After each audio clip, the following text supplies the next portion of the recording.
Zasha saphinde sahlangana mbukeli kuyona le video sibamba kuyona njengamanje kanti sithola lapha kwi-channel kaZwelonke osikade kwenzeka into production okwi-channel ehamba phambili ekukulethele izindaba zikaMaskandi ehamba phambili neshisayo ngoba leshoni lingenazo indaba zali lapha endimeni kaMaskandi usuku nosuku ziyakhala njengoba namhlanje ke sibhale lapha esihlokweni nje kunjalo sakuthembisa ukuthi othi phela le video busubheme wakholwa wena okwakho nje ukuthi ayithanda indaba ezihamba phambili eshisayo cindezela usubscribe ube ilunga lale channel khona ungeke uphinde ngempela uphuthele ukuthi ngabe kwenzekala lapha endimeni kaMaskandi ngaphandle kokweinhlamba ekuthuka ngazo amaqhawe lapha enkundleni zokuxhumana okwezona esihamba phambili ethinta impilo yabaculi bethu esebathanda kanjalo nosaziwayo nje abanye abakhona laphana ndimeni kaMaskandi. Namhlanje ke sizokhuluma ngeChukuzane Dlamlenze umfo kaMpongose njoba sikubeka ukuthi igama likaKhuzani lokulibambe uFront page ngezindaba ezinhle nezimbi.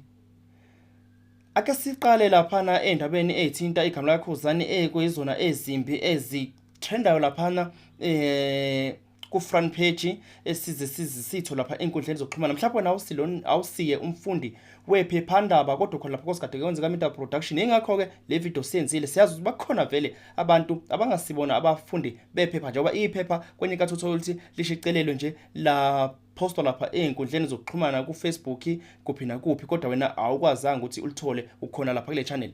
Ukhuzani Dlamlenze umfo kaMpongose mesithi lapha kunendaba ezingezinhle ezihambayo laphana okwamagwinya ashisayo emaphephandabeni sikhuluma ngokuthi uKhuzani Dlamlenze umfo kaMpongose kusolakala inkohlakalo njengoba uKhuzani Dlamlenze umfo kaMpongose kunengoma ayiphushayo nangempela ebonakalayo izithelo zayo esihloko sithi umjolo lowo. Le ngoma yahlukanisa unyaka 2003 singena ku2024 ekuhlukaniseni kwayo unyaka njengamanje kuphuma emaphepheni ukuthi le ngoma kusolakala inkohlakalo yokuthi njengoba yawina nje kunenkohlakalo eyaba khona kule ngoma kusuka nje ingena ku top 10 yayingafanele ngoba yayisadlale ikhathi ezingaphansi kuka 3 months thiwa isadlale kathathu kuphela kanti ngokufanelekile ithiwa ingoma kumele ibe na 3 months ikhona futhi idlala lapha emsakazweni kaKhuzani ethiwa cha yayisadlale nje kathathu kuphela la oKhuzani FM kodwa yangena ku top 10 okuba inkohlakalo yokuqala esolwayo.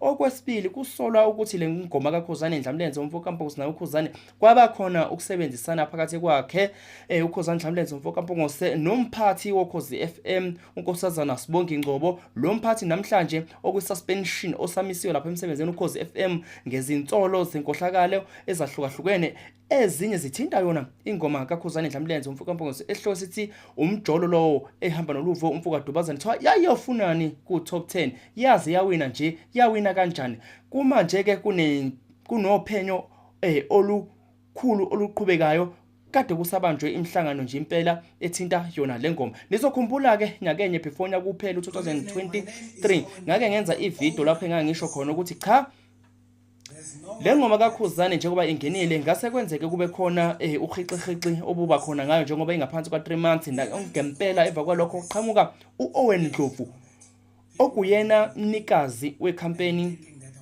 ephushwa uKhozi FM ethi Song of the Year eba khona lapha kuKhozi FM njalo ngoDisemba lapho khona kusuke kukhethwa ingoma ezohlukanisa unyaka. uOwen Ndlovu waphonsela uKhuzani inselelo wathi umfo kaMpongose zikhiphe uzivikele isithunzi sakho ungangeni ehlazweni ngoba ingoma yakho le ethi umjolo lowo ayifanele ukuthi ibe khona laphana ku top 10 kusolakala inkohlakalo phakathi kwakho noSibongi Ngcobo. Wachaza ke uOwen umfo kaNdlovu abaningi bayikhumbula ivideo njengoba ngihighlightile nje ngangivizile ke nangonyaka odlule.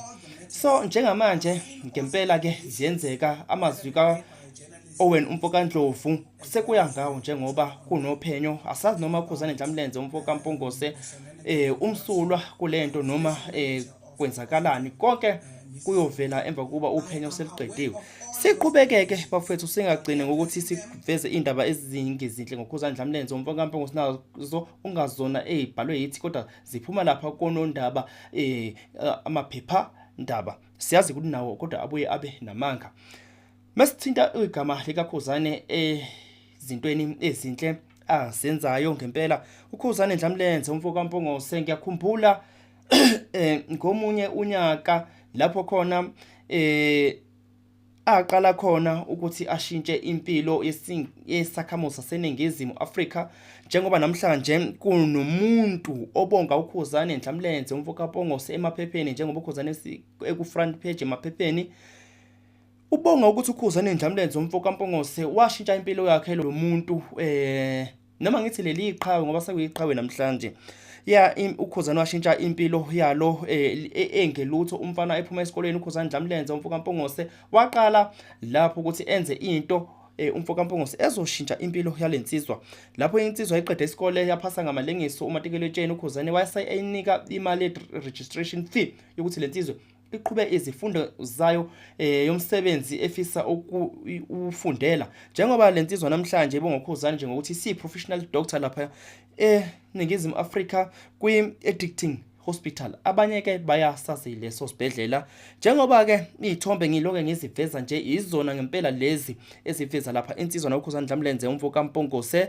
Insizwa lapha ibonga amagalelo kamfokampongose ukuthi nginjenje wena owangisusa lapha phansi ngakhuphuka ke ngaze ngalapho engikhona njengamanje. Okuyona video ke kodwa ke insizwa le iyikhulumela ichaza ngempela ukuthi ngabe kusho ukuthini lokhu kuyona okwenza uKhuzani Ndlamlenze umfokampongose.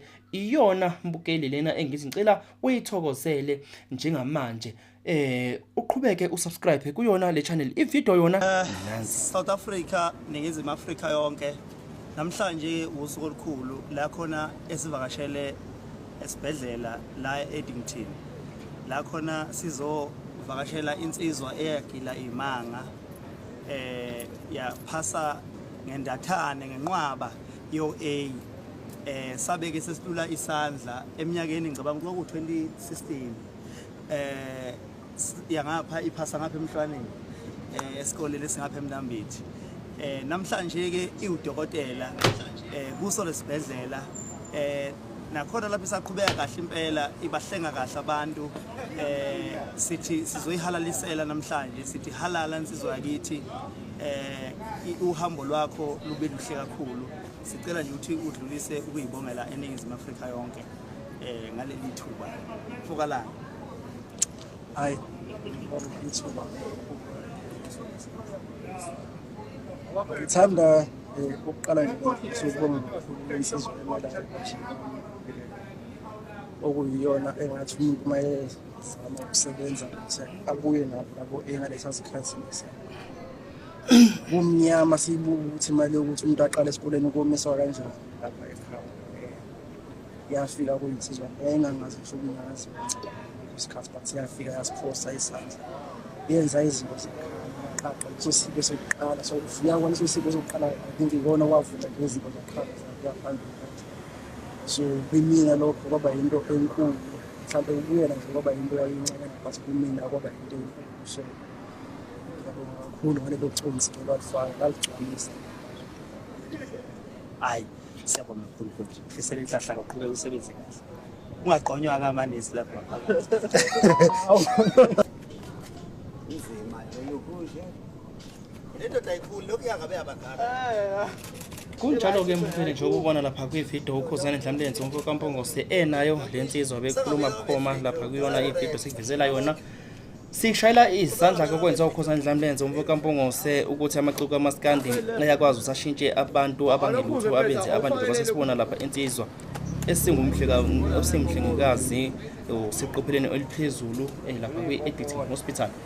Siphinde bafowethu siveze igama lakaThandeni Gqonesha umfokamanqele omunye nayo ke wabamba ku-front page ngokuthi enze okufanayo nalokhu esibona sekwenziwe uKhuzani Ndlamlenze umfokampongose. Na uMthandeni Gqonesha umfokamanqele before kuphele uJanuary, uqala uJanuary sike sambona naye ku-front page lapho khona kunomfundi thizeni obonga ukuthi uMthandeni ungifundisile unamhlanje ngigraduateile nje iyona insizwa lapho uMthandeni umfokamanqele. Lokho sikushayela izandla kakhulu. Izeke uMthandeni Gqonesha umfokamanqele waveza ukuthi yena lapha ekhasini lakhe lika-Facebook lensizwa njengoba nje isimfake lapha kwiphephandaba ibonga amagalelo akhe. Yena wayethe lokhu cha kungenziwa akunasidingo ukuthi lensizwa njengoba isiphasile nje yagogoda yagqoka iziqu sekumele manje umthandeni akuveze lokho, kodwa lensizwa yathi yona cha, ngiyafisa lento ivele. Nangempela ke kwenzeka lokho, wabhala umthandeni emaphepheni, sathola nathi lokho. Ngiyaxolisa ukuthi angizoziveza izithombe, cha, nginqena ukwenza uphenyo noma ukungena ngenze iresearch ngibhekisise izithombe lapho khona umthandeni ngempela ke eveza lokhu engikushoyo, kodwa abaningi bayakwazi. Futhi ngiphinde ngixolise ukuthi ngihlanganise ivideo kaKhuzani Dlamleze umfokampongos lapho khona enze okuhle, enzela isakhamuzi saseNingizimu Afrika. Ngihlanganise nekaMthandeni Ngqoshomfa Manqele. Abanye bazothi uhlanganiselani umthandeni noKhuzani noma ufakelani igama likaMthandeni entweni ezenziwa uKhuzani. Ngiyaxolisa ke ngalokho, ingenxa ukuthi angikwazanga ukuthi ngenze ivideo ethinta umthandeni yedwa ngenxa yesikhathi avela ngaso emaphephandabeni ukuthi usenze into enhle kangako. Kwakungama holiday, ne-channel isamile ukuthi isebenze, ingakho ke namhlanje sithe asuhlanganise khona la konke lo msebenzi insizwa eziwenzile kwiNingizimu Afrika. Sicela ukuthi uqhubeke uhlale kule channel, ushaye subscribe mangabe ubusekhona, sifika esiphethweni sayo le video, sihlangane kumanye alandelayo.